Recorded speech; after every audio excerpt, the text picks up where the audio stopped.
Shalom, peuple de Dieu. Que le Seigneur vous bénisse. Avant toute chose, on doit glorifier d'abord le nom de l'Éternel. Nous allons prier. Tendre Père, nous te disons merci pour cette opportunité que tu nous as donnée ce matin. Voilà pourquoi, Yahweh, nous voulons parler de ta part. Aide-nous à comprendre ta parole. De ce matin, nous avons ainsi prié dans le nom de Jésus. Amen. Salut ma soeur, mon frère, salut papa, maman.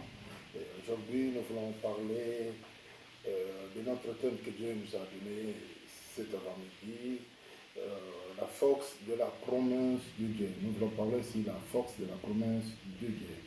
Là, nous sommes dans l'évangile selon Luc à partir du 25e verset. La Bible dit, voici, il y avait à Jérusalem un homme appelé Simeon.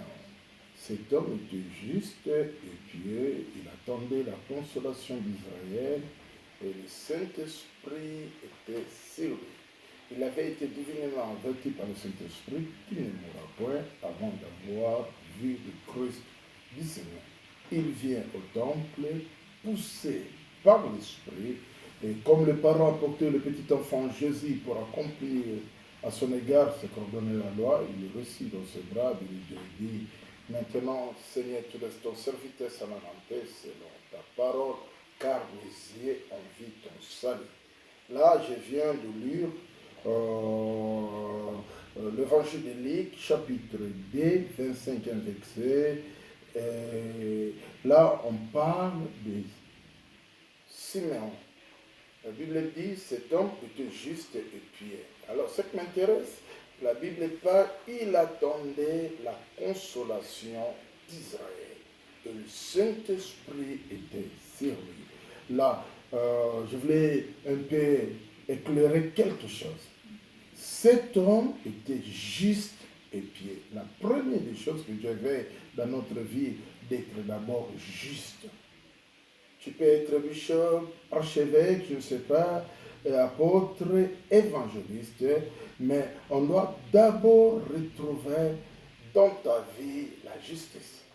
Cet homme était juste. C'est que dans sa vie, il était un homme honnête. Il n'était pas malfaiteur, il n'était pas escroc, mais quand on le regardait, dans sa vie, on retrouvait absolument rien qu'on pouvait reprocher à cet homme. Et depuis qu'il est né, la Bible nous montre quelque chose qui est important. Il était juste et pieux. Bien aimé, je vais vous recommander quelque chose qui est important dans la vie chrétienne, d'être d'abord juste. Ne fais jamais du mal aux gens, n'escroquez pas les gens. Tu dois mener une vie de la sanctification. Pour être juste, la première des choses, de mener une vie de la sanctification. Quelqu'un qui craint Dieu, quelqu'un qui aime Dieu. Cet homme était juste.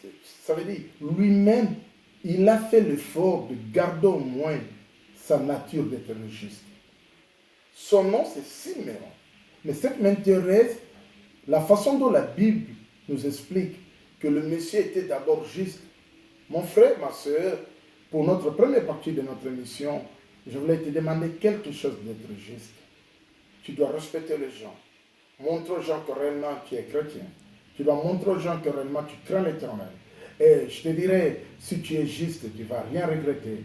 Toute ta vie, tu seras béni. Toute ta vie, Dieu te fera du bien.